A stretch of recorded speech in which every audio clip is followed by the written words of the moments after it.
Hi, I hope everyone is doing well. My name is Dia, and I am here um, with you all for our second pre-recorded session for older kids. This is for our July 11th session, and we will be continuing reading Out of My Mind by Sharon M. Draper. So let's get started. Let me just share my screen so we can all read the book together. All right. So if you remember, where we left off was we just finished chapter 3. And what happened was Melody threw a fit because she noticed that some of the blocks were dangerous, but her mom couldn't understand her. And so she's just talking about how she's not really understood because she can't speak and she can't really move the way that we can. And so we're just going to learn a little bit more about Melody and just continue reading the book. So let's get started. Doctors. Where do I start? Doctors really don't get me. My mom's a nurse, so I guess she speaks their language, but they sure don't know how to talk to me. I've seen dozens of doctors in my life, who all try to analyze me and figure me out. None of them can fix me, so I usually ignore them and act like the retarded person they think I am. I paste on a blank look, focus on one wall, and pretend their questions are too hard for me to understand. It's sort of what they expect anyway. When I turned 5, it was time to think about enrolling me in school. So my mother took me to a doctor whose job it was to figure out how smart I was. She wheeled me in, locked the brakes so my wheelchair wouldn't roll, and made sure the lap strap was fastened. When my seatbelt comes undone, and it does every once in a while, I slide out of that wheelchair like a piece of wet spaghetti. The specialist was a very large man. The bottom button of his shirt had come undone, and his stomach poked through above his belt. Gross. My name is Dr. Hughley, he said in a booming voice. For real, I couldn't make this stuff up. We're going to play a game today, okay? I'll ask you some questions, and you get to play with the toys here. Won't that be fun? I knew it would be a long hour.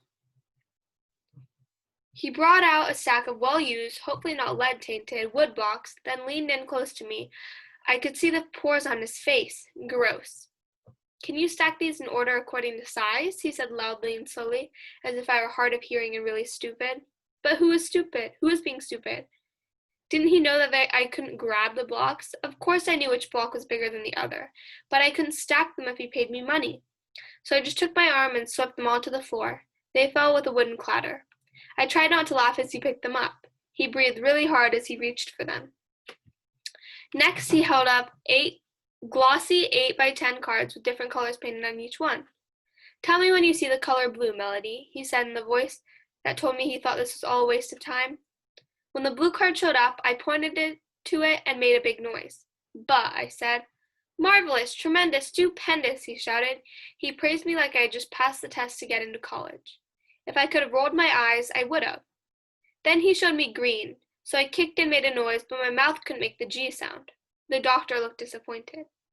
He scribbled something on his clipboard, pulled out another stack of cards, and said loudly, I'm going to ask you some questions now, Melody. This might be hard, but do your best, okay? I just looked at him and waited while he placed the first set of cards in front of me. Number 1. Which one of these is not like the others? Did he get this stuff from Sesame Street? He showed me pictures of a tomato, a cherry, a round red balloon, and a banana. I know he was probably looking for the balloon as an answer, but that seemed too easy. So I pointed at the banana because the first two were round and red and the banana was not. Dr. Hughley sighed and scribbled more notes. Number 2, he said. He showed me 4 more cards. This time there were pictures of a cow, a whale, a camel, and an elephant. Which animal gives birth to a calf? Now, I watch Animal Planet all the time. I know for a fact that all the animals pictured here had babies called a calf. I thought doctors were supposed to be smart. What to do?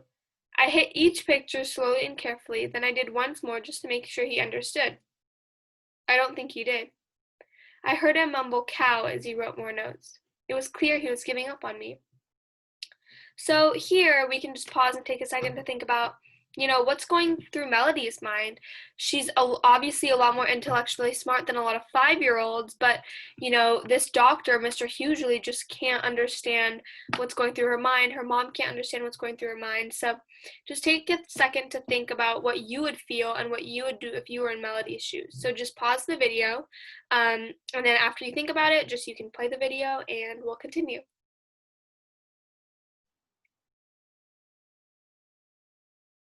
All right, hopefully you're back, so let's keep going. I noticed a copy of Goodnight Moon on his bookshelf. I think it was written in Spanish. It was called Buenas noches, Luna. That would have been fun to look at, but I had no way of telling him I'd like to see the book. After watching Sesame Street and Dora the Explorer a million times and sitting for hours watching the Spanish channel, I could understand quite a bit of Spanish if it was spoken slowly enough, and at least enough words to read the title of the book. He never thought to ask me about that, of course. I knew the words and melodies of hundreds of songs, a symphony exploding inside my head with no one to hear but me. But he never asked me about music. I knew all the colors and shapes and animals that children my age were supposed to know, plus lots more. In my head, I could count to 1,000, forward and backward. I could identify hundreds of words on sight. That was stuck inside. Dr. Hughley, even though he had been to college for like a million years, would never be smart enough to see inside me. So I put on my handicapped face and took my mind back to last summer when Mom and I went to the zoo.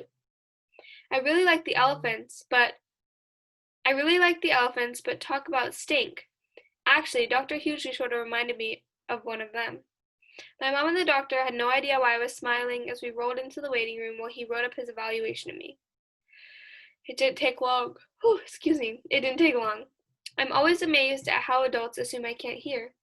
They talk about me as if I'm invisible, figuring I'm too retarded to understand their conversation.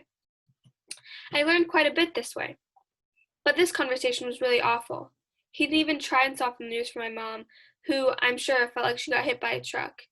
He began clearing his throat. Mrs. Brooks, he then said to me, and it is my opinion that Melody is severely brain damaged and profoundly retarded. Whoa! Even though I was only 5, I had watched enough Easter Seals telethons to know this was really bad. Really bad. I felt a thud in my gut. So now, after reading that, I just want you to think about what you would feel like if you were in Melody's position, if you know that you have so much information in your mind, but there's just no way to relay it. How would you feel when you're in Melody's position? Like, what would be going through your mind? Things like this. So I just want you to pause the video and take a second to think about what you would be feeling, things like that, and then we will continue reading right as you pause and then continue. So just pause it.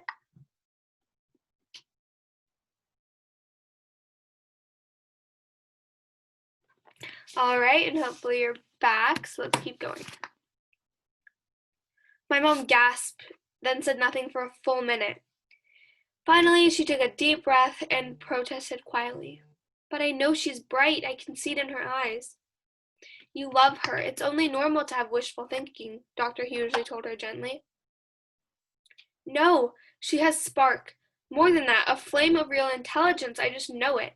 My mother insisted, sounding a little stronger. It takes time to accept the limitations of a beloved child. She has cerebral palsy, Mrs. Brooks. I know the name of her condition, doctor, my mother said with ice in her voice. But a person is so much more than the name of a diagnosis on their chart. Good try, Mom, I was thinking, but her voice was losing its edge, melting into the mushiness of helplessness. She laughs at jokes, my mother told him, the ice in her voice replaced by desperation, right at the punchline. My mom's voice faded. What she was saying sounded ridiculous, even to me, but I could see that she just couldn't find the right words to explain the feeling in her gut. They had some smart stuck in here. Dr. Hughley looked from her to me. He shook his head, then said, You're lucky she has the ability to smile and laugh. But Melody will never be able to walk on her own or speak a single sentence. She will never be able to feed herself, take care of her own personal needs, or understand anything more than simple instructions. Once you accept that reality, you can deal with the future. That was just plain mean. My mom hardly ever cries, but she did that day. She cried and cried and cried. Dr. Hughley had to give her a whole box of tissues. Both of them ignored me while she sobbed, and he tried to find nice words to say to make her feel better. He didn't do a very good job. Finally, he gave her options. You and your husband have several decisions to make, he told Mom. You can choose to keep her at home, or you can send her to a special school for the developmentally disabled. There aren't many choices here locally. Where do they get these almost pleasant-sounding phrases to describe kids like me? Mom made a sound that could have been the meowing of a kitten. She was losing it. Dr. Hughley continued, You can also decide to put Melody in a residential facility where she can be cared for and kept comfortable. He pulled out a colorful brochure with a smiling child in a wheelchair on the cover and handed it to Mom. I trembled as she took it. So here let's just pause and talk about the brochure. So they describe the brochure as a colorful brochure with a smiling child in a wheelchair on the cover. And basically here what they're doing is they're tapping into the mom's emotions. So they're trying to make it seem as though their little residential facility is the best place for this disabled person, and she'll be happy there. It's with a smiling kid.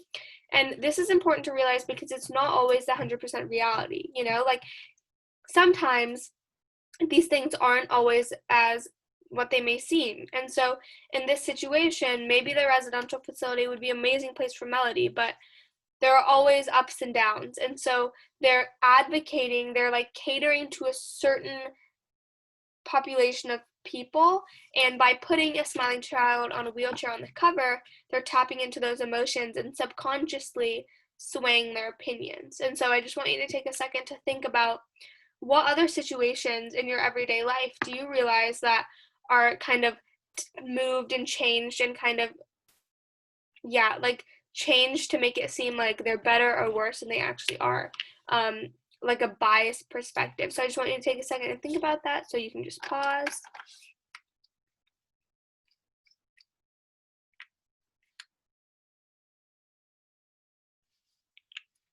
All right, and hopefully you're back. So let's keep going. Let's see, the doctor said. Melody is a 5 now. That's a perfect age for her to learn to adjust to a new environment. You and your husband can get on with your lives without her as a burden. In time, her memories of you will fade. I stared at Mom frantically. I didn't want to be sent away. Was I a burden? I never thought about it like that. Maybe it would get easier for them if we weren't around. I gulped. My hands got cold. Mom wasn't looking at me. She was staring daggers at Dr. Hughley. She crumpled up the tissue she held and stood up. Let me tell you something, Doctor. There is no way in heaven that we will be sending Melody away to a nursing home. I blinked. Was this my mother? I blinked again. She was still right there, right up in Dr. Hughley's face. She wasn't finished. You know what my mother said as she angrily hurled the brochure into the trash can? I think you're cold and insensitive. I hope you never have a child with difficulties. You'd probably put it out with your trash. Dr. Hughley looked shocked. And what's more, she continued, I think you're wrong. I know you are. Melody has more brains hidden in her head than you'll ever had, despite those fancy degrees from fancy schools you've got posted all over your walls. It was the doctor's turn to blink. You've got it easy. You have all your physical functions working properly. You've never had to struggle to be understood. You think you're smart because you have a medical degree? He was wise enough to keep his mouth shut and ashamed enough to lower his head. Mom was on a roll. You're not so intelligent, sir. You're just lucky. All of us who have all our faculties intact are just plain blessed. Melody is able to figure things out, communicate, and manage in a world where nothing works right for her. She's the one with the true intelligence. She marched out of his office then, rolling me swiftly through thick doors. In the hall, we did a quick fist bump. Well, the best I could manage. My hands were no longer cold. I'm taking you right now and enrolling you at the Spalding Street Elementary School, she announced with determination as we headed back to the car. Let's get busy. So I just want you to think about the summary of this chapter 4 we just read. So what happened, what went through Melody's mind, what went through the mom's mind, what were the interactions with Dr. Hughley, what was the end conclusion, things like that. How did Mom react? How did Melody react? How did Dr. Hughley react to what went on? So I just want you to take a second to pause and think about that, and then we'll continue.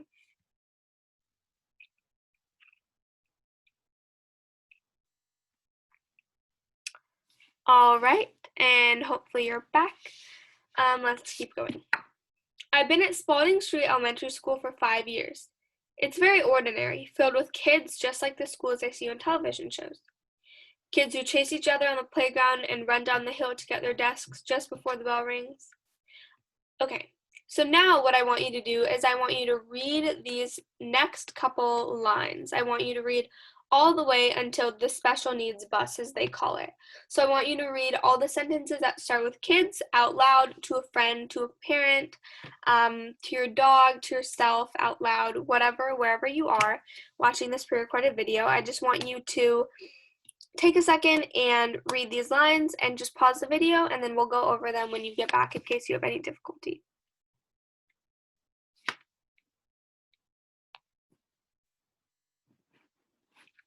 All right, let's keep going.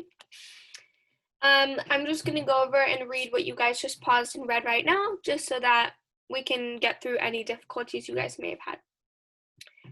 Kids who slide on icy patches in the winter and stop in puddles in the spring. Kids who shout and push. Kids who sharpen their pencils, go to the board to do math problems, and open their books to read a poem. Kids who write their answers on notebook paper and stuff their homework into backpacks. Kids who throw fruit at each other in the lunchroom while they sip on juice boxes. Kids who sing in the choir, learn to play the violin, and take gymnastics or ballet or swimming lessons after school.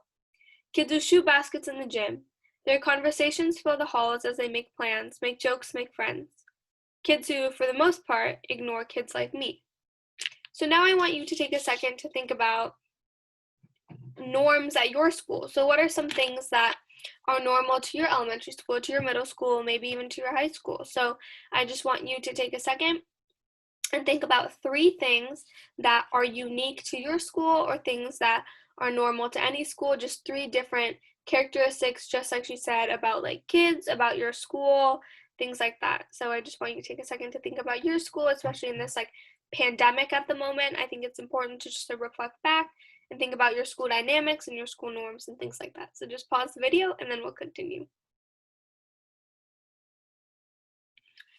All right. Hopefully you're back. Let's keep going. The special needs bus, as they call it, has a cool wheelchair lift built in the door, and it picks me up every morning in front of my house. When we get to school, the drivers take their time and make sure all the belts and buckles are tight before they lower all of us with the walkers or wheelchairs or crutches or helmets down on the bus lift, one by one to the ground. Then an aide will roll with us or help us walk over to the waiting area. When the weather is bright and sunny, we sit outside the school. I like to watch the regular kids as they play Foursquare while they wait for the bell to ring. They look like they're having so much fun. They ask one another to play, but no one's ever asked any of us. Not that we could anyway, but it would be nice if somebody would say hi. I guess the Foursquare players must think we're all so backward that we don't even care that we get treated like we're invisible. I was so excited when Mom first enrolled me here. I thought I learned new things every day, but it was mostly simply something to do that took up the time and got me out of the house.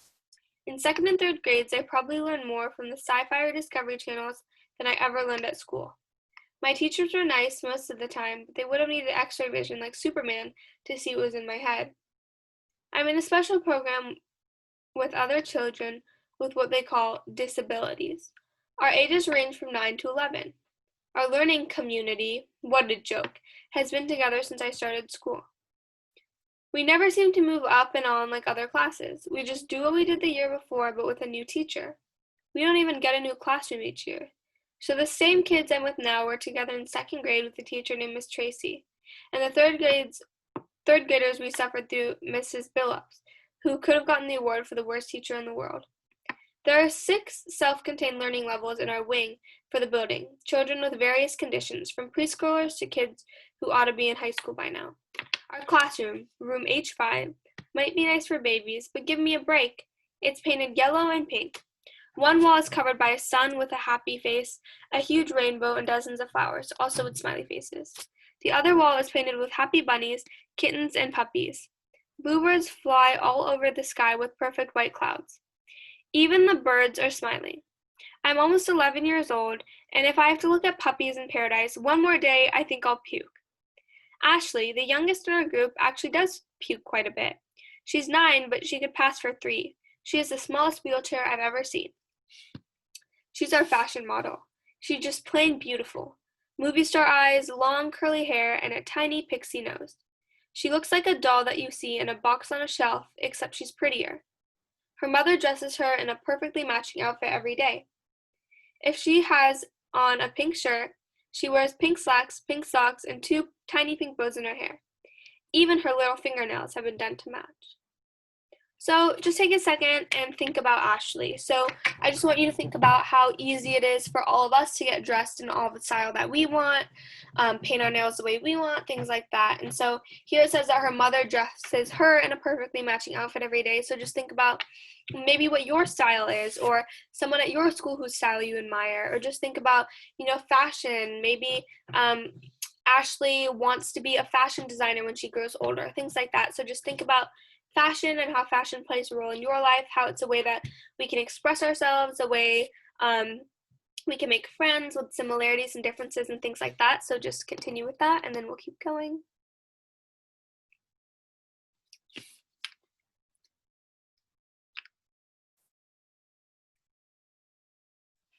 Okay, let's keep going.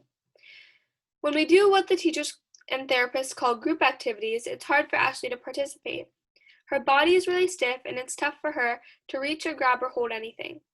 Every Christmas, they make the kids in age 5 decorate a stupid 6-foot styrofoam snowman.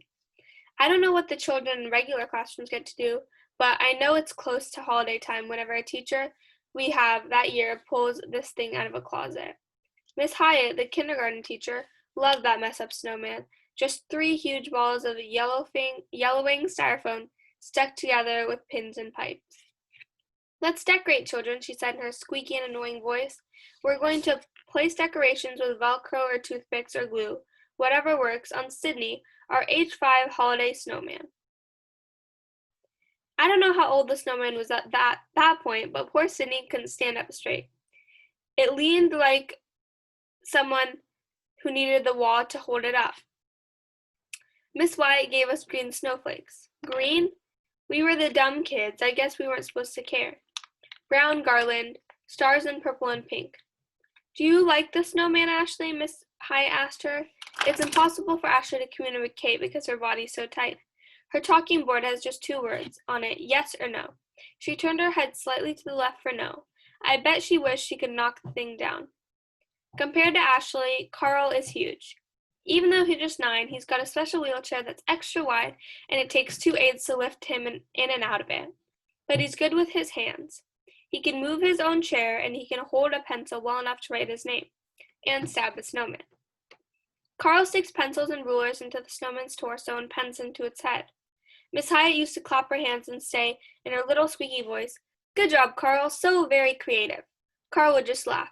He can talk, but only in very short sentences that usually have 2 parts. He has very strong opinions. "Snowman is dumb," he'd yell. "Very, very dumb." I think he hates the snowman as much as I do. One year, he pinned a diaper on the back and another on the front to the bottom third of the snowman. The teacher let them stay. Carl knows diapers. When he poops in his pants, which is almost every day, the whole room smells like the monkey house at the zoo. The aides are so patient with him, though. They snap on their rubber gloves, clean him up, change his clothes, he always wears sweats, and sit him back in the chair. Those aides deserve medals. We're not an easy bunch. Maria, who has Down syndrome, is 10. She loves Christmas and Easter and Valentine's Day and Earth Day. It doesn't matter. If it's a holiday, Maria is ready to celebrate. She's wide around the middle, a little like our snowman, but Maria talks all the time.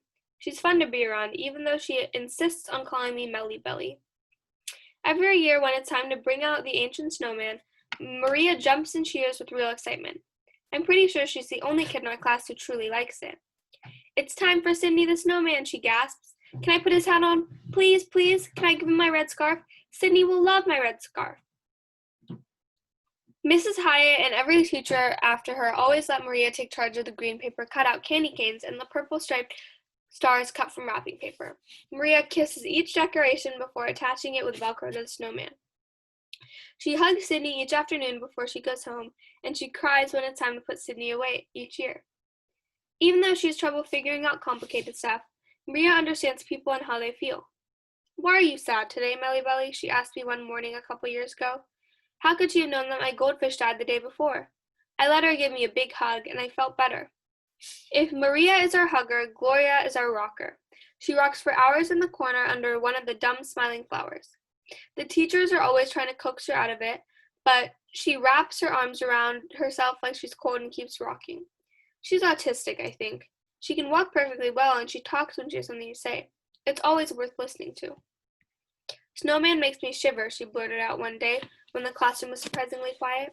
Then she curled up in the corner and said nothing else until it was time to go home. She never added one decoration to our snowman, but she does uncurl and seem to relax when a teacher puts on the CD of holiday music. Willie Williams, yes, that's his real name, is 11. I'm not sure what his diagnosis is. He yodels, like one of those Swiss people in a mountain climbing commercial. He makes other people noises too, whistles and grunts and shrieks. He's never ever quiet and completely still. I sometimes wonder if he makes all those noises and movements in his sleep. When Sydney and the Snowman comes out of whatever box they keep him in during most of the year, the teacher has to keep Willie at a distance because he'll knock the wobbly things down. Willie's not trying to be mean, it's just that his arms and legs are in constant motion. He can't help it. So now I just want you to take a second and think about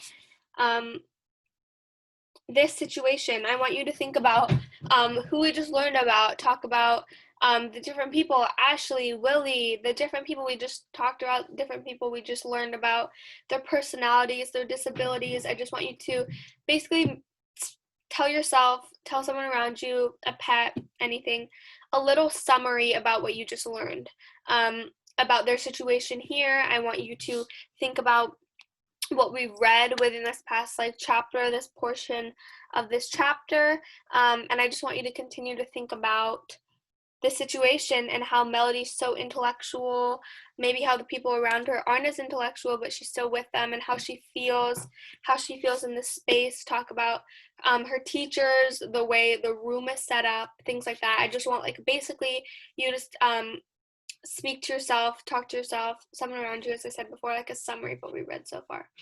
So just pause the video and then we'll keep going.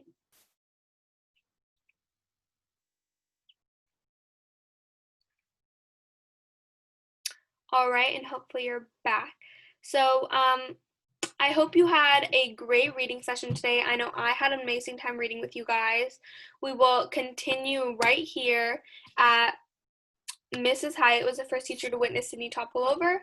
And our next reading session next week for older kids, our pre-recording session on July 18th.